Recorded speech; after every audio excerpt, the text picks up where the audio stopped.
Good morning, everyone, and good afternoon. I'm very pleased to welcome you and welcome everyone to this discussion on evaluating and assessing soft skills and competencies that are important not only to success in work, but also in life. I would like to thank you for taking time out of your busy lives and coming to participate in today's workshop. As people start logging in, I'd like to give a little more time so they continue logging in. And a couple housekeeping items before we delve into introducing ourselves. I am recording this presentation, and please reach out to us and I'll be happy to send you the link to the video recording and also a PDF file of the slides I'm sharing with you today. So today's webinar is brought to you by Peregrine Global Services and our partner, ACA Trust. And we work very closely with ACA Trust to help provide the business schools with resources and services to enhance quality assurance and business education for our partner institutions located all throughout the Asia and Asia Pacific region. And for those of you who are familiar with Peregrine, we are global and we have over 500 client institutions located in about 50 or so countries around the world. So let me introduce myself a little bit. My name is Alima, and I'm running this webinar today out of my office in Tokyo, Japan. And I'm Director of Asia and Asia Pacific Operations here at Peregrine Global.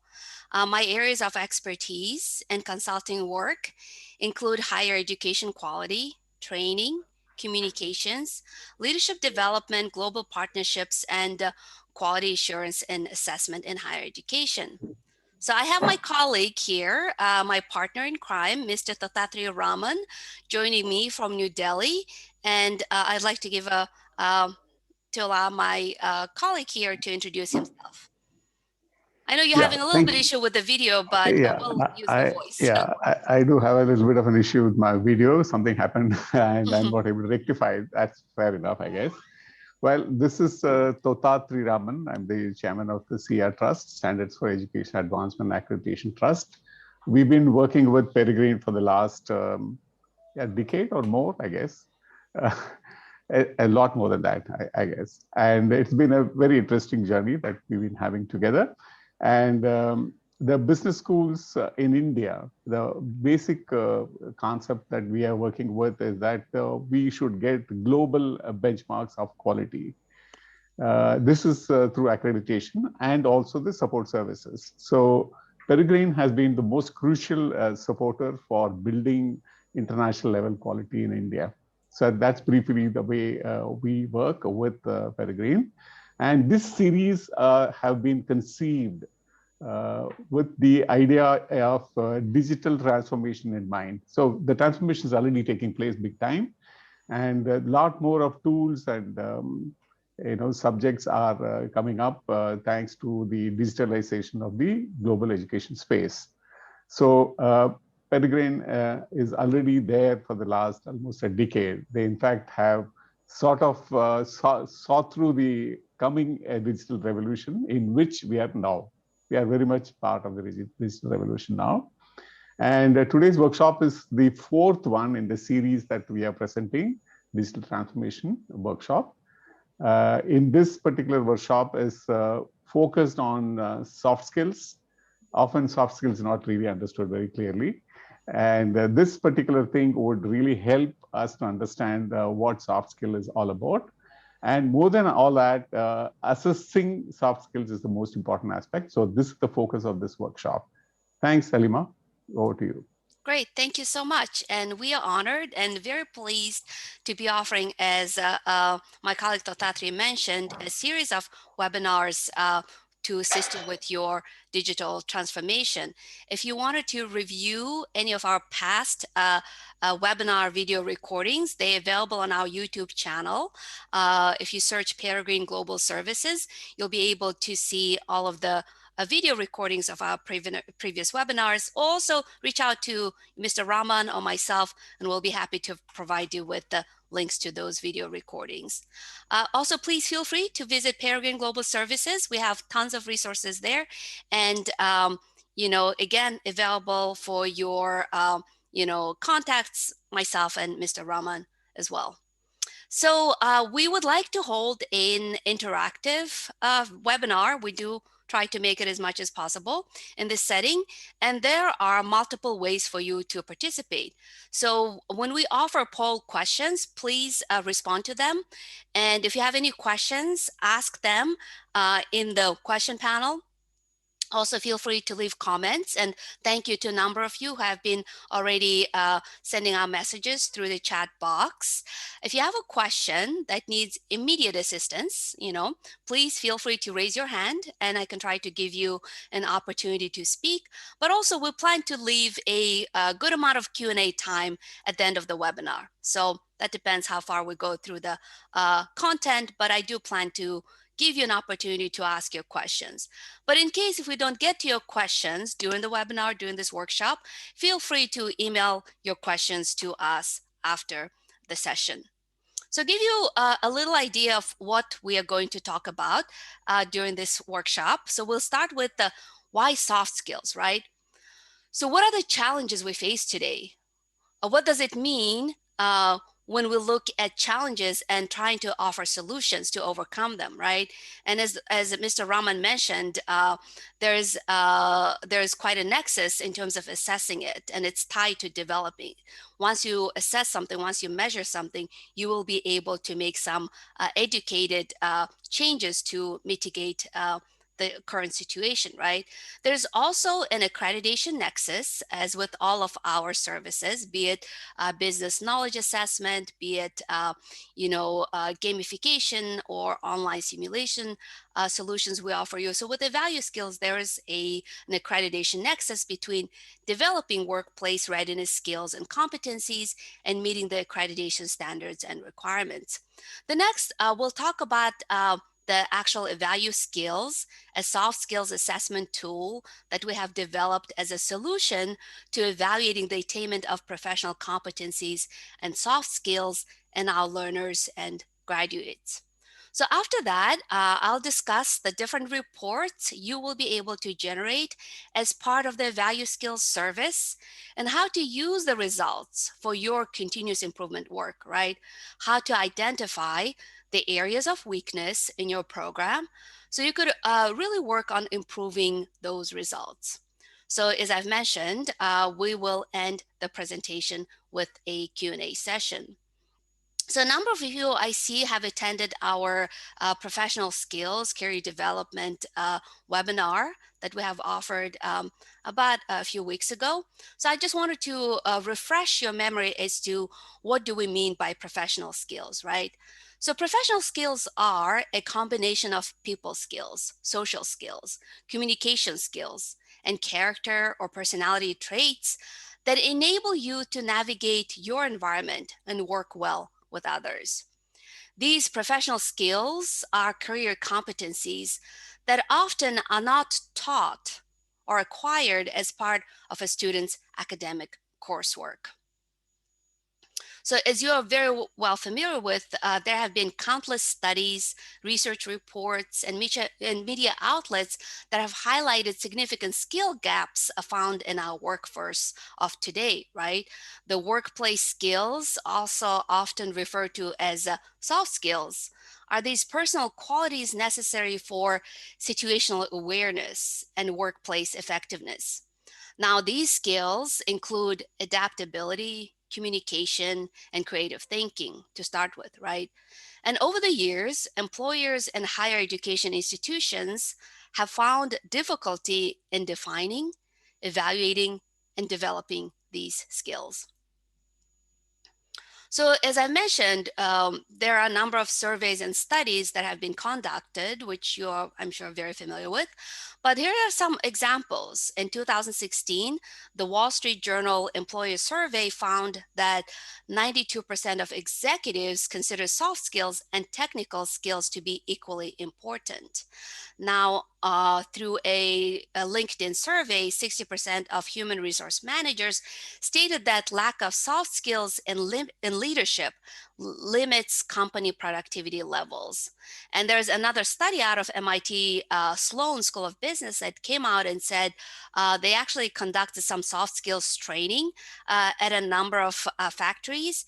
And at 5 of the Bangalore factories that actually have conducted these soft skills training, their increased the return of investment was by 250%.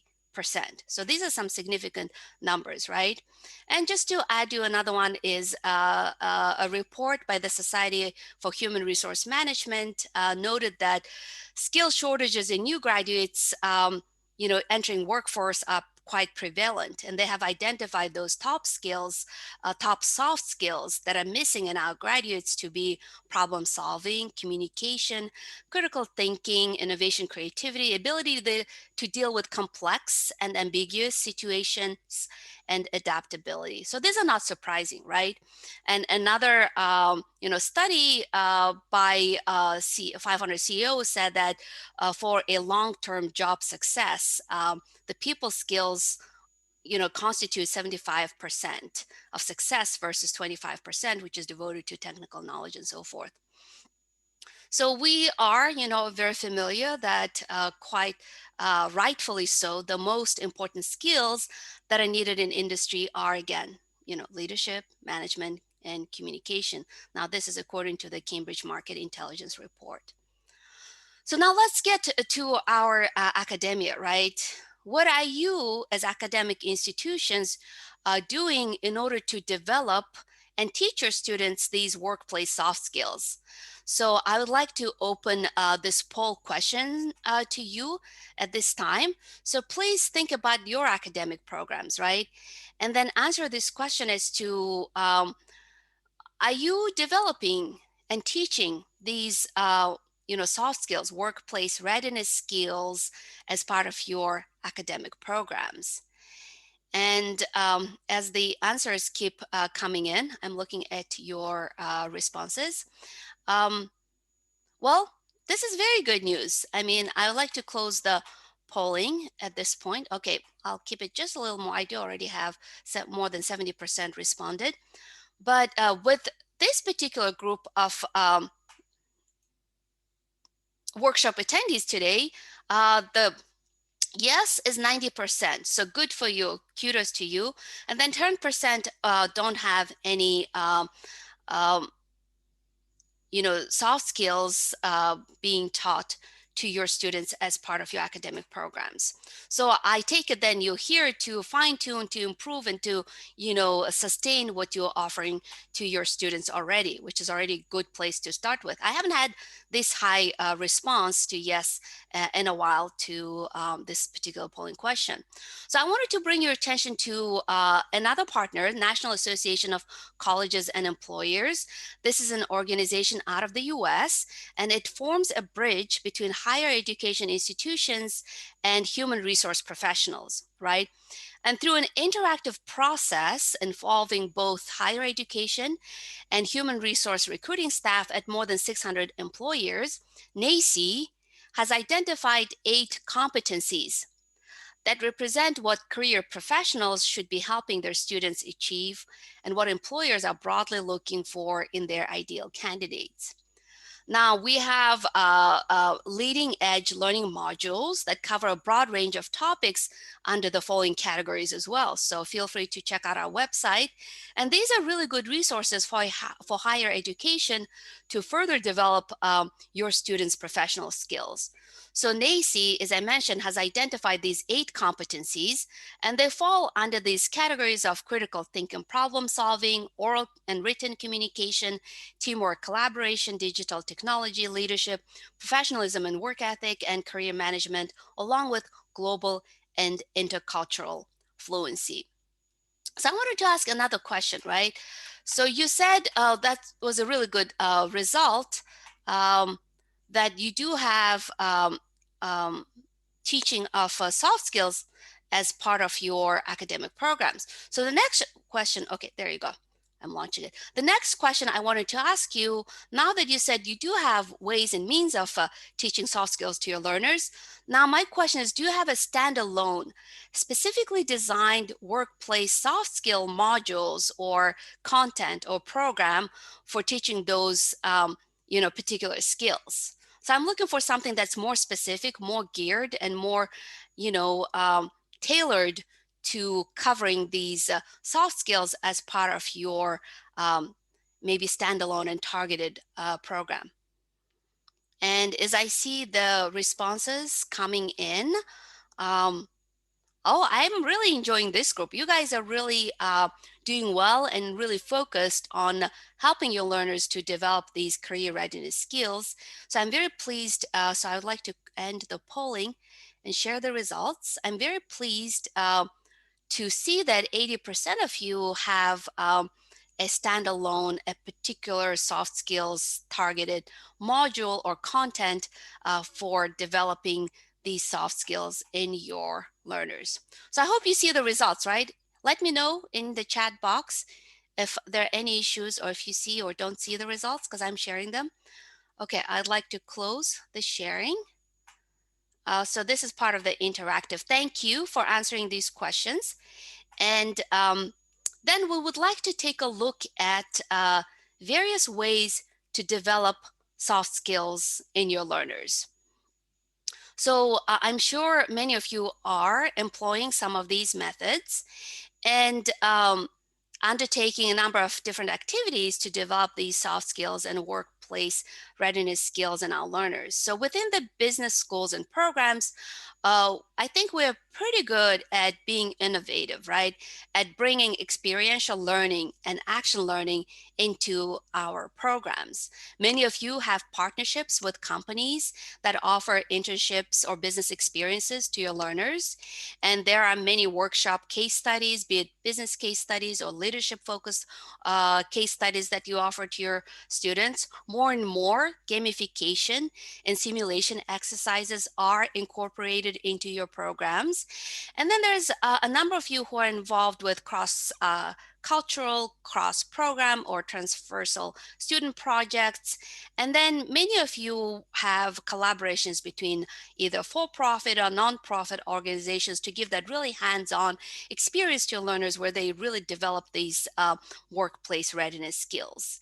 And I know a number of you have incubators, and I talked to a number of our client institutions, partner institutions that offer this. For example, I just remembered an experience of a business school with accounting focus that sets up shop for the community tax, assistance centers. And this is the tax period. And so for these students to be able to go out and really deal with customers and deliver them the services that are needed in the community as part of developing these, people skills, problem solving skills and delivering services to the community members has been invaluable. And I can share that experience with you if you're interested. So, and that's part of the small and medium-sized business consulting, right? The tax services they deliver are to small and medium-sized businesses as well as for individuals.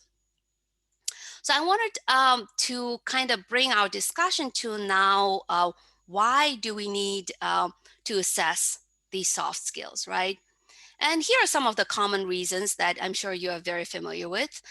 We assess learning outcomes in order to meet programmatic and institutional accreditation requirements, right? Compliance. We also want to help satisfy employer expectations for career-ready graduates.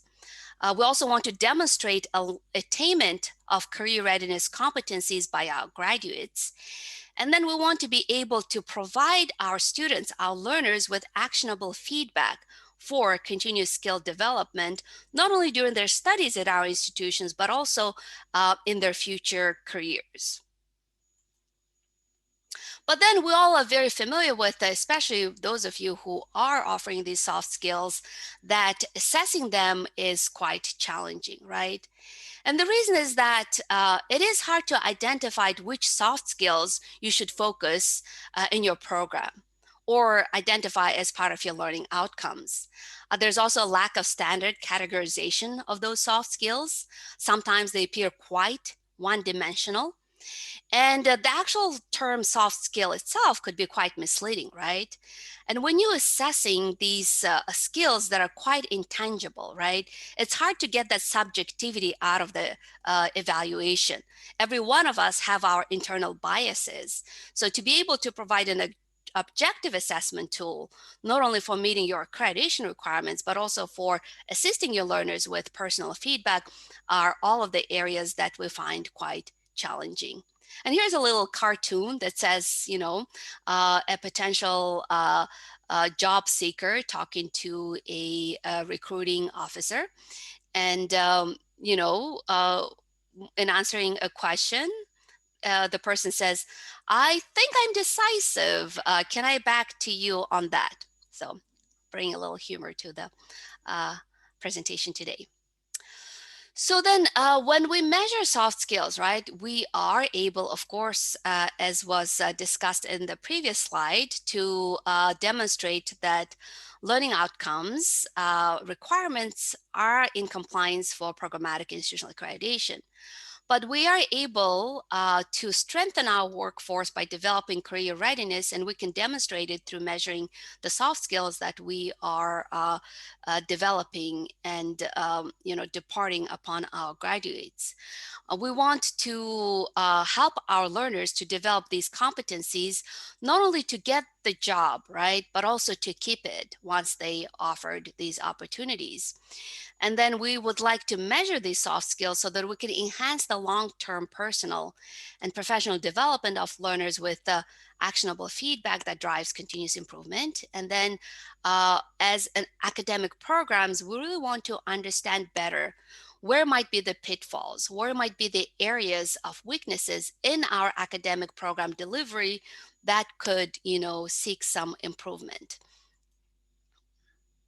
So I'd like to ask the next question, and please answer it. And that is, let me launch it first. So I'd like to understand a little more about your academic programs, so, right? So the question here is, does your institution individually assess each soft skill that students are expected to develop during their program of study at your institution? So the first response is you might have separate assessments for different soft skills, right? Or maybe you assess soft skills as part of your overall learning modules, learning outcomes. Maybe you have a combination of both. And sometimes you may not have assessment of those soft skills embedded into your programs, even though I'm sure some form of these professional readiness skills are part of your academic program's learning outcomes. So as I see the responses coming in, I'm really pleased to see that I'm working with a really great group of devoted faculty and professionals to improving your learners' career readiness skills. So what I see is that so a combination of both, 45% of you have a combination of both, and most of you have a separate assessment for soft skills. Oh, let me end. Okay, the answers keep coming in. So I'd like to get more than 50, 60%, which is where we are. And I don't see anyone who's not assessing soft skills in this group, which is quite unusual. So I just ended the polling and I'm sharing the results with you. I hope you see them. And so this is quite unusual in terms of what I see in responses to this particular question, in that as was witnessed with the previous responses, you guys are quite devoted to making sure that you are assessing, you are developing and sustaining these soft skills competencies in your learners. So kudos to you, really good job. Okay, so stop share the results. And thank you for responding to that poll question. And then I did mention a couple times that the reason for assessing soft skills we have discussed would be for meeting accreditation standards and criteria, right? Those could be set out by your national quality assurance agencies. You might be seeking international accreditation or institutional accreditation, or sometimes specialized international programmatic assessment. And we work very closely, as I mentioned at the beginning of this presentation, with a number of partner institutions, including the accreditation agencies, right? So as witnessed here, we have very close collaboration with the AACSB, ACBSB, IACB, Association of MBAs, and any of the US, now newly called national, regional, or not regional, national institutional accrediting associations. So here's a couple examples of how you can meet or which particular standards you can meet for various accreditors, right? So in the case of Association of MBAs, another organization work very closely.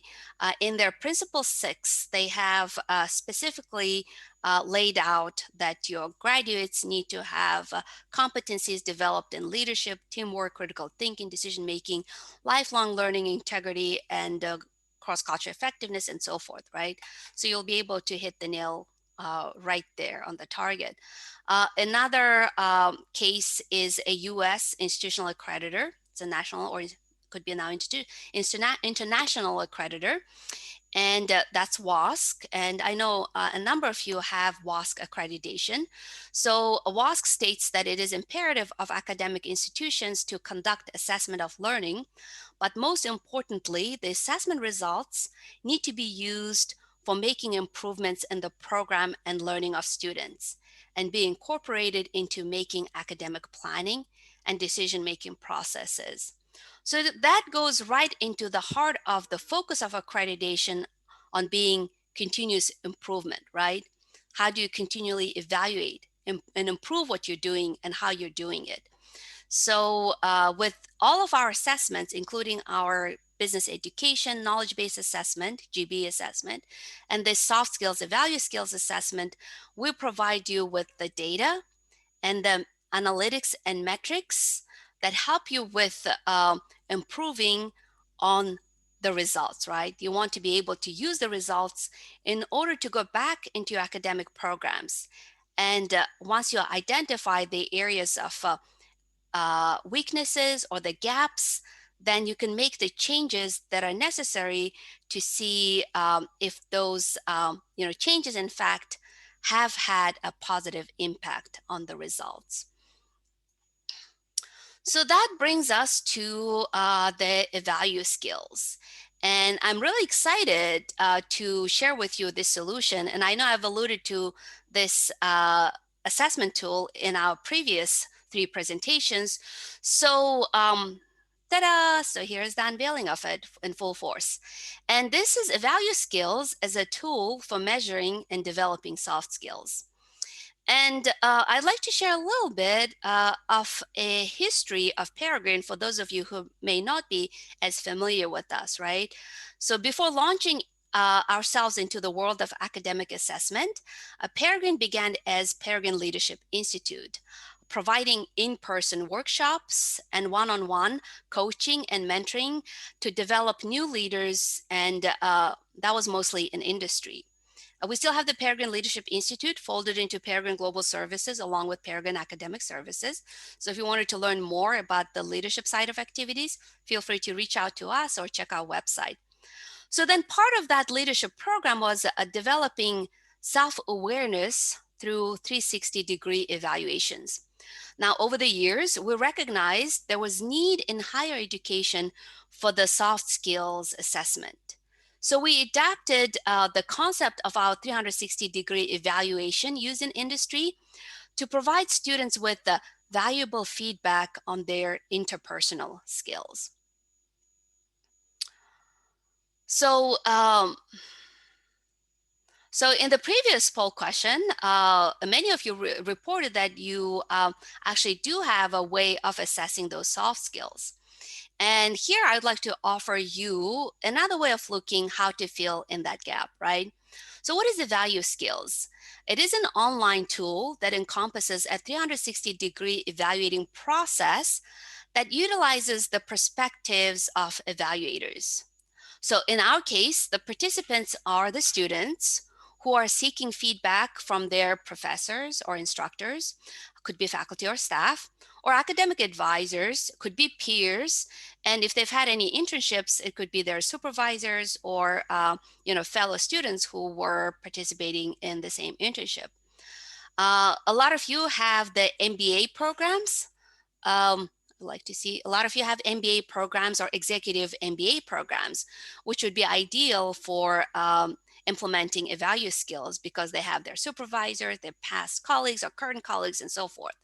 So the feedback is given as an objective measure of the student's competency level in each of the soft skills that you select as relating to your learning outcomes and your goals.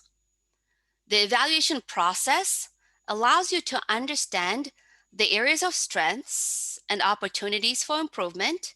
Now, using these comprehensive results reports that we offer to you, and then using the reports, participants are able to develop action plans for continued personal growth. And also you can use it as part of your entire programmatic continuous improvement process. So here are some definitions that I wanted to share with you so that we are on the same page when we start discussing the features and capabilities of this particular service. So we start first with the assessment item, right? So this is a list of soft skills you can choose from that might match up to your learning outcomes. So as I've mentioned, there's the NACCE competencies, right? The National Association of Colleges and Employers that has identified 8 of those competencies. And so those are communication, teamwork, and collaboration. And you can use those as a starting point. But many of you have your soft skills incorporated into your learning outcomes, right? So if any of these existing soft skills relate to your learning outcomes and you want to measure them, then you can select them and create the assessment instrument. So the instrument templates, we already have a pre-made instrument templates for you that are made up of 8 to 12 soft skills, for example. And you can either use the existing templates that we have created for you, or you can create your very own template. So once you like the template that either you adopted from the existing samples we have, or you have created your own, you can add your participants and give a due date so that you can start the cycle of assessment. So that's your assessment, right? So as I mentioned, the participants are the people who are looking to receive feedback on their performance, and the evaluators are the team of people that have been chosen to evaluate and give that well-rounded feedback to the participant. The reports available both for the individual participant and for the group as a whole. If you are an academic administrator looking to see where the strengths and weaknesses of your program might lie.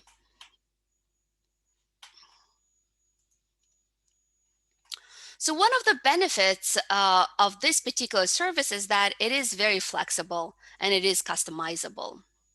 We have over 200 soft skills available as assessment items, and each of those skills has its own evaluation rubric, comes with its own definition, and it comes with statements for different levels of behavior corresponding to 1 through 5 scales, right?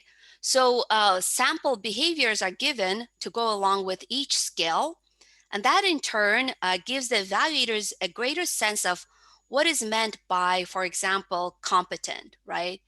Or what is meant by exceeds expectation. You can also write or develop your own skills and rubrics and then add them to your assessment. But with the 200 plus skills and corresponding rubrics available to you as part of our database, I have a feeling that we have all the different skills you might need. So again, that customizable feature comes into place in case if you have these, particular areas that maybe we don't offer you in this service. So, one of my colleagues, Christina, she likes to use this analogy of ordering pizza when creating an assessment instrument. And I think it illustrates it really well. Sometimes you can just order straight off of the menu that, already has a built-in pizza, meat lovers or vegetarian or vegan. I don't know if it's vegan, but or sometimes you can really pick in your ingredients and make an pizza that's quite unique to your particular tastes and likes, right? So that is very similar to how you create an assessment instrument using our soft skills uh, service. So as I mentioned, to create an instrument, it's pretty simple. You can browse through the available instrument templates. These are pre-made options. You can also run the instrument report to see which assessment items you have included in your instrument and what are the rubrics that go with each individual item. And you can also, make a copy of it, or you would like to add or delete items for your assessment. And then once you've gone through the process of perhaps going with your colleagues through the different items and also, reviewing if the assessment items match to your learning outcomes.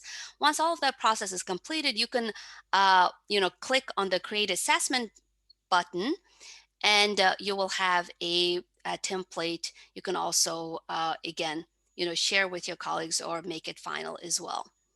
Now, once you've created the instrument, right, you've got it just the way you like it with all the assessment items that you need, and you have the ability to download it as a PDF. So you can, again, review it, read through it, and see how they complement each other. Or maybe you want to share it, as I mentioned, with your colleagues to check if it encompasses all of your learning outcomes and maps really well to what you want to assess, right? And if a participant or an evaluator wants to see what they are being evaluated on, what they're evaluating on, they can go ahead and also download that instrument report. So they'll be able to see each assessment item and then the different rubrics that go with assessments, right? The items. And so this will be really cool for understanding how the assessment items are defined, what behaviors are associated with, for example, excellent performance, competent performance, or unsatisfactory performance. So it's really cool instrument and a resource available to understand better the assessment. So I just want to make sure there are no outstanding questions out there. Okay, feel free to either jot down your questions and ask them later or ask them now. So we have talked about the difficulty of having an objectivity in evaluating soft skills in others, right? The rubrics will assist you in measuring items that usually feel quite intangible. And as I mentioned, each assessment item comes with a rubric of statements and sample behaviors to reduce that subjectivity. So here we have an example of critical thinking, right, and problem solving skill. And then we have ratings from 5 down to 1. And for the exceptional person, they're naturally creative. They can work backwards and imagine steps that will lead to the desired result. And this gives the evaluator some solid criteria for measuring. Okay, so what is my experience with this participant, right? What does their performance actually look like? So so this helps you to provide more objective way of giving the appropriate ranking for the performance of the participant that you are evaluating. Now, the evaluator can give written feedback. It'll be anonymous, so the participants will not know who gave what feedback.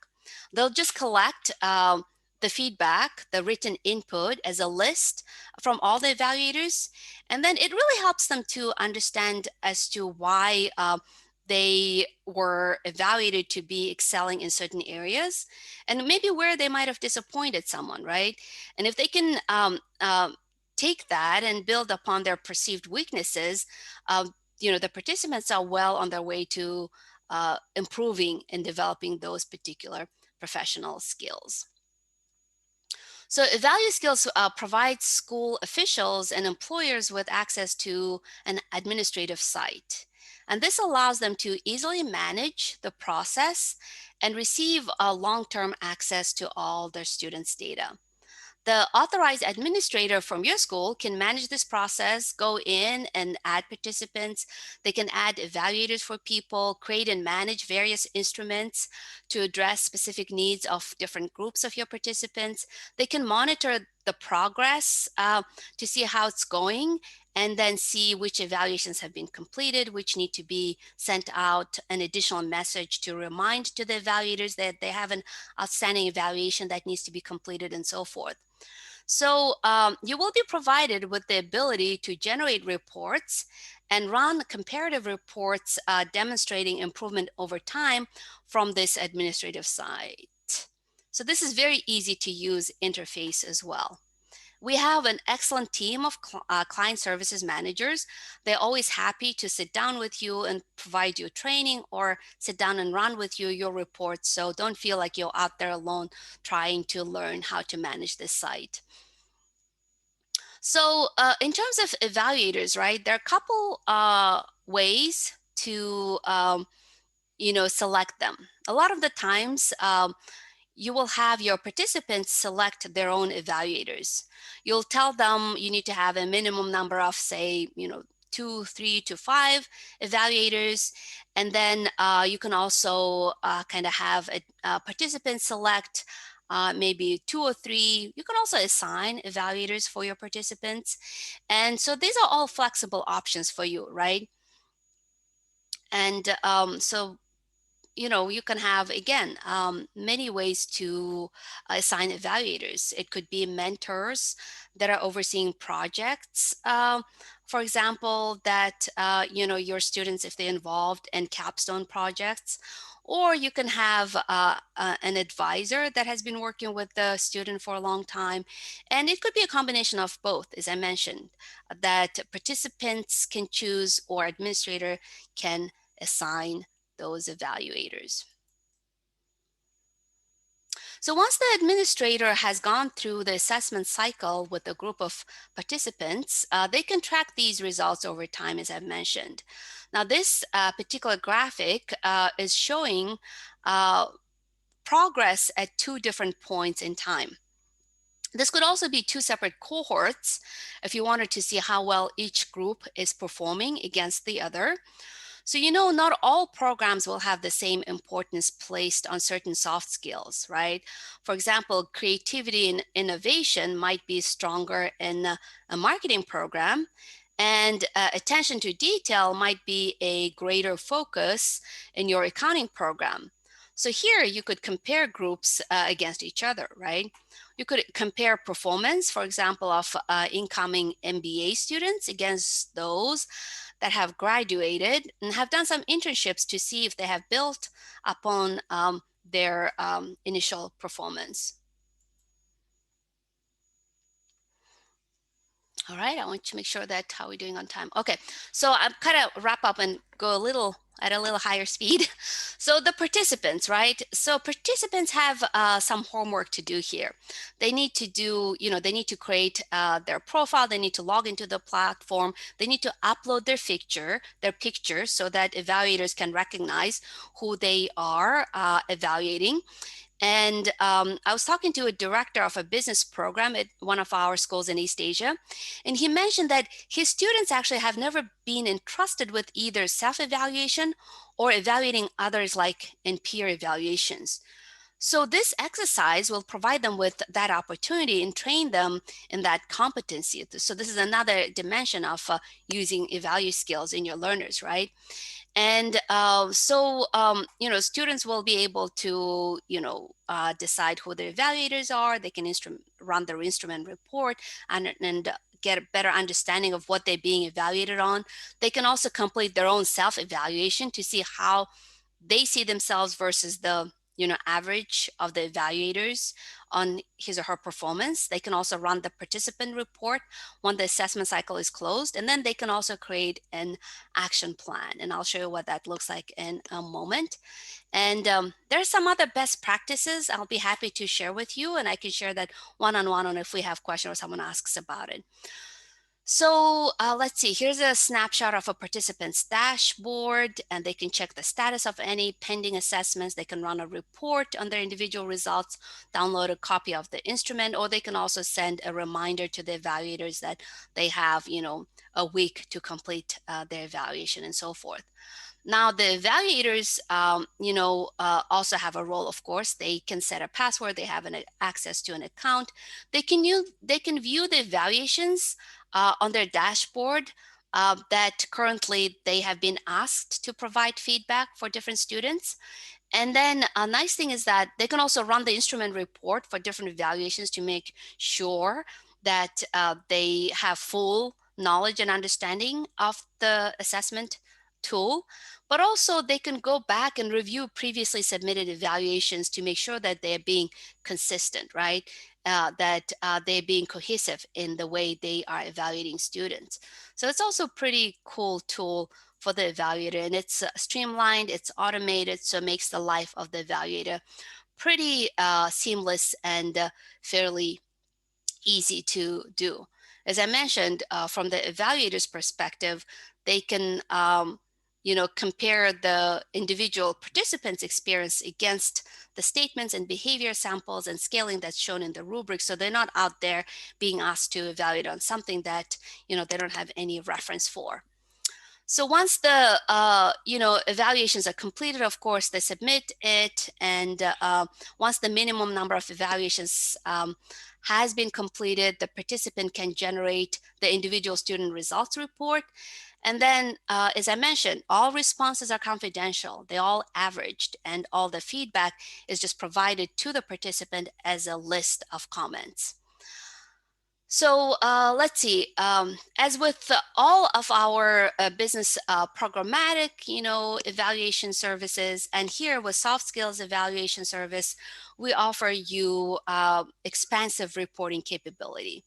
So here, EvaluSkills offers both participants and the student cohort groups reports, right, that pertain to them.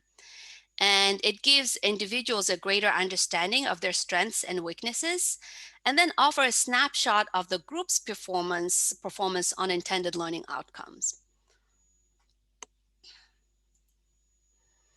Now, participant reports allow learners to see how others view their interpersonal skills, right? Provide valuable insight into areas for improvement and help them succeed in the workplace. For each competency, participants can compare their self-assessed scores against the scores given by external evaluators, which shows where they might have a blind spot relative to how others perceive them, right?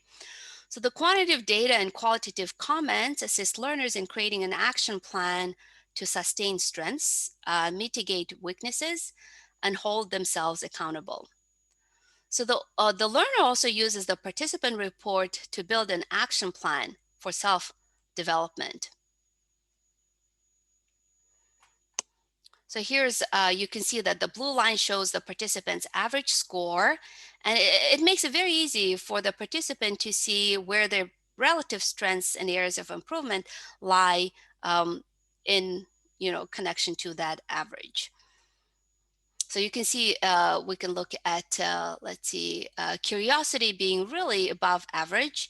And then some of the areas that they could zoom in and look is at emotional intelligence as one of the areas that they can kind of dig in and see what the feedback has been from the evaluators. Now here's a quick look at one section of the participant report. Now this rating page shows for each skill assessed where participants scored herself or himself with the self score 4.0 in this case, and what the average of all those who evaluated this person has been, which is 3.8. And then we have a group average, maybe a certain student cohort group average of 4.15, right? A group average is generated if the assessment has been administered to a group like an entire department, showing where the individual rates in comparison to their peers. So in this case, the student performed a little higher than they self-scored themselves a little higher than the evaluators.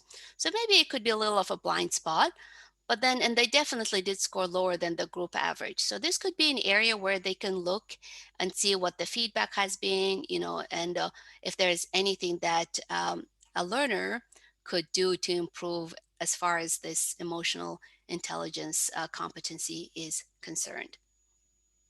So at the end of the participant report, students will have received this action plan, right? And it's something that students can take with them beyond their higher education journey to inform their behavior as they navigate the workforce and life. So this action plan provides an opportunity for reflection and a tool to sustain strengths and mitigate weaknesses. The nice thing about this action plan is that it allows learners to identify a proposed timeline for activities that'll help them develop the skill. And also they can enter a name of a person who would keep them accountable, right? So this report, that participant reports generates the action plan.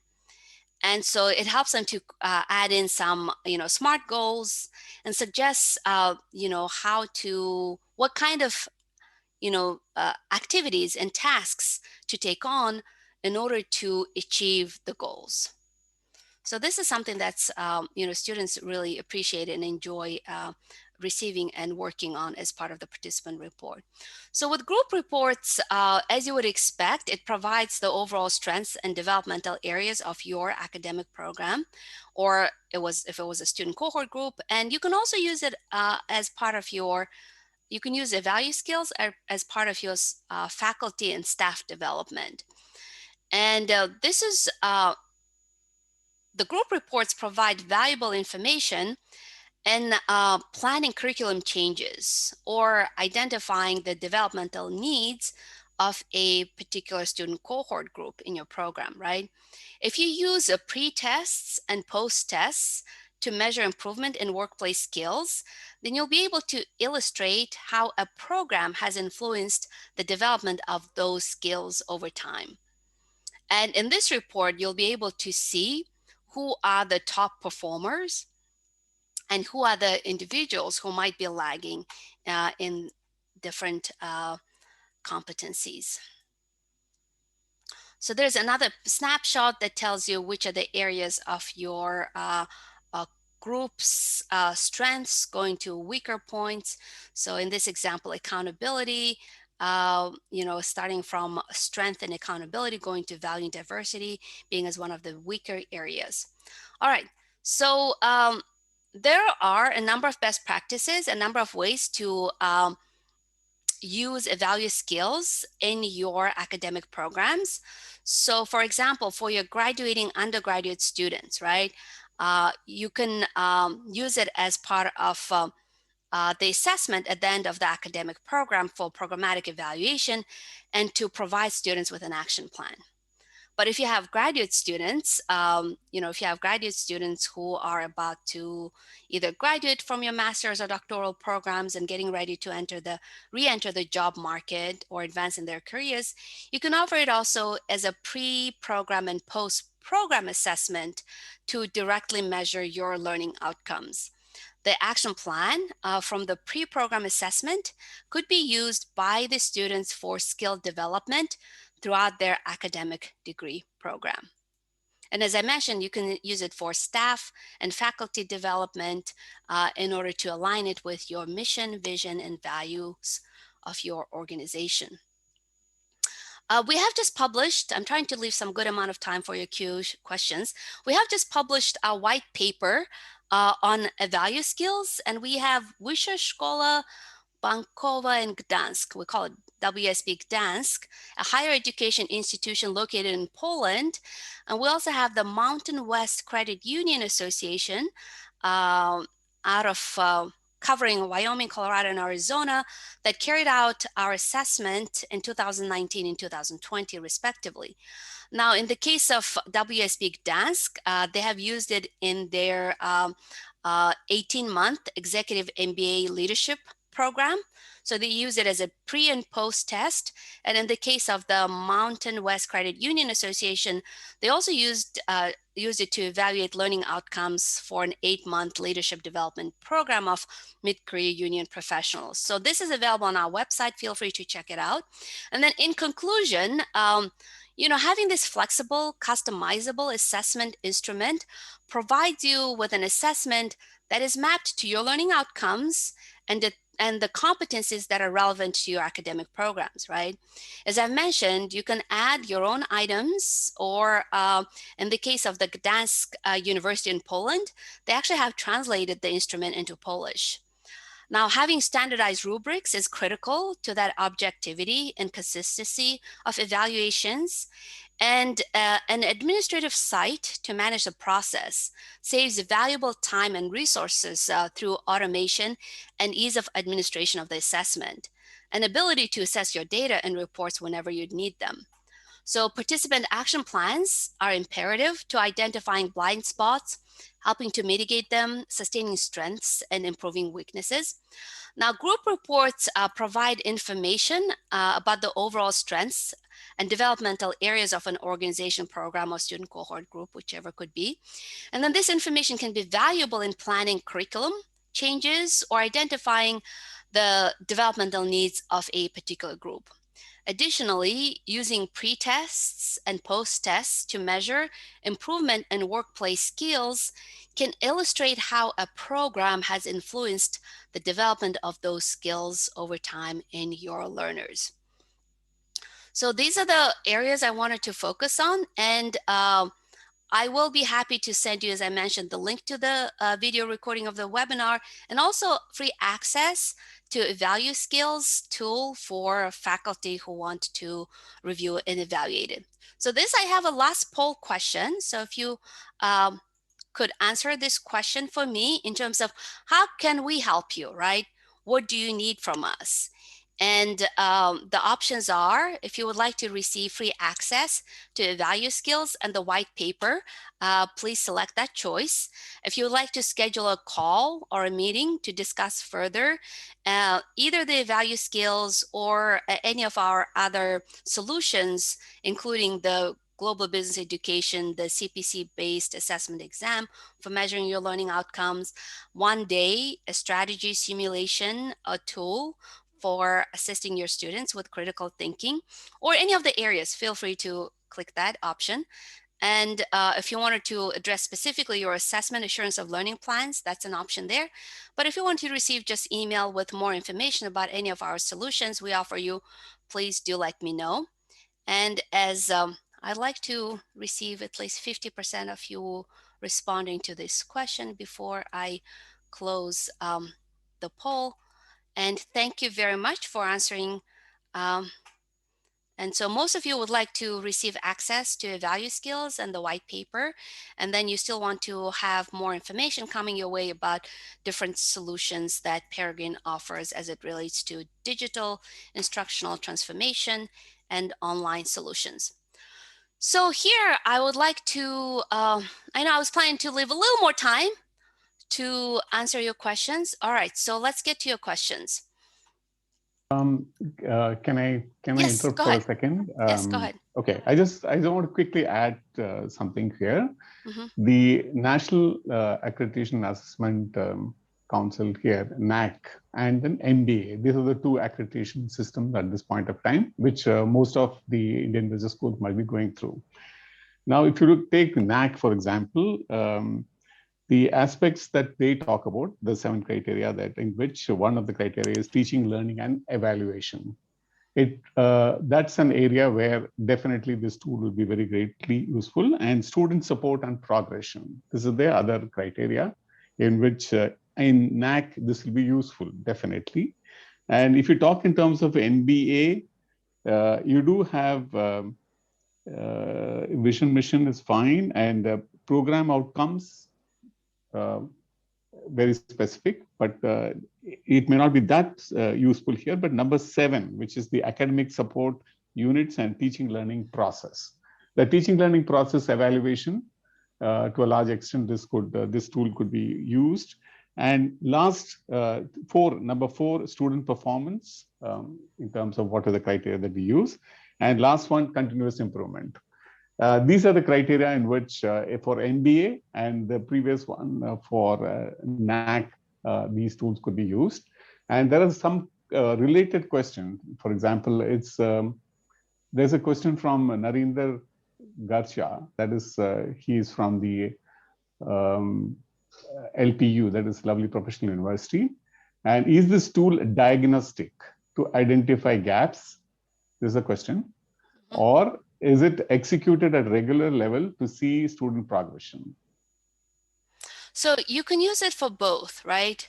First, to diagnose where the student is and what are the areas of weaknesses for that particular student as far as these skills are concerned that you want your graduates to have. And then as you identify where the gaps are, you can work with the student throughout the academic, program and years to develop those skills. Have the student enroll in programs or internship activities. And then at the end of the program, you can assess if any of the steps you have taken to help the student to develop those skills, you have been able to achieve a higher level of performance, right?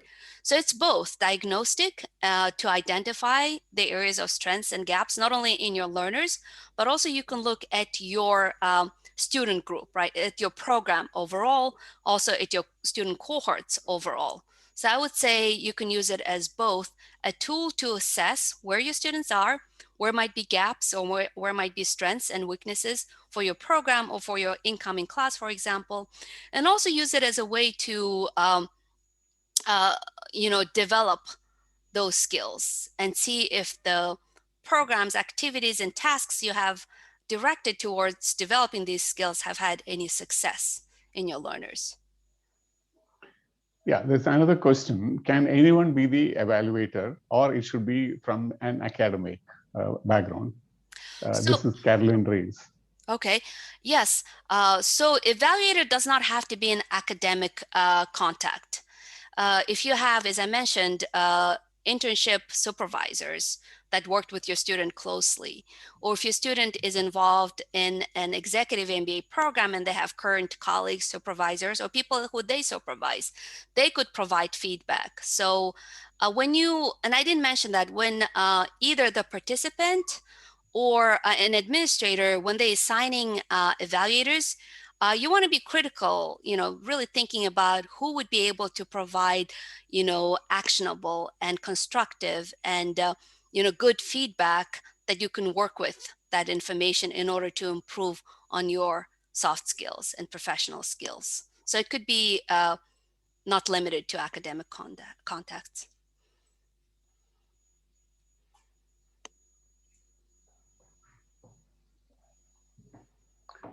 I think those were the two major questions from the participants. If there are any more questions being raised. I see one more question. So, do you find students' self-score often higher than the evaluator score? And that's a very good question. That's a very good question. So there's another question that comes is when students evaluate each other, do they have a tendency to score them higher? Like their friends, like their peers. So those are kind of two questions I get quite often. What you don't know well, you tend to score not as realistically, right? So if a student not as familiar with the, say, teamwork aspects, maybe they score themselves higher, or they thought I'm really good with emotional intelligence, but then once they learn more, once they're more exposed to using those skills at workplace, they realize how much they don't know, right? So there's a tendency for students, especially at an undergraduate level, more so than graduate level. And that's why this helps with the self-reflection, being able to become more objective in terms of looking inwards. So I see that tendency to, see students scoring themselves a little higher than the evaluator's average. The next is students, giving each other good scores, quote unquote, right? And then I did have quite a few discussions with especially healthcare program professionals where they use a lot of peer evaluations. And then some of the faculty I talked with, they said, when they evaluate the students who are providing feedback to each other, they want to focus on the quality of the feedback, not the actual score. Whether someone scored someone at 5 versus 3, it's more, have they been thoughtful? Have they been critical? Have they provided some valuable feedback? So there are ways to mitigate it, and there are ways to communicate with your students so they get better at not only self-evaluation but evaluation of others. And that's where that conversation with another director of the business program, as I mentioned, I had with the school in East Asia, that he wanted his students to get that exposure because they've never had experience of, self-reflection, and also, most importantly, evaluating others. So it has quite, good use beyond what the assessment of soft skills could provide to learners. All right, I know we're a little over the time. And any other questions, Dattatri? Yeah, that's about it, I guess, so far. It's for anything else, they can always get back in touch with us. We'll be more than happy to provide any kind of answers that they might seek at this point in time. Yeah. Thank you very much again for joining us in this. I find it quite an exciting topic, and thank you, Dattatri, for joining us. And we'll look forward to seeing you at our next session. And it's going to be in April. The next one will be on leadership development skills. And Peregrine has a number of online solutions focused on leading edge learning modules and online tools that we offer. So I hope you will join us. And again, thank you very much. Thank you, Dattatri. And you have a fabulous day. Welcome. Thank you. Thank you.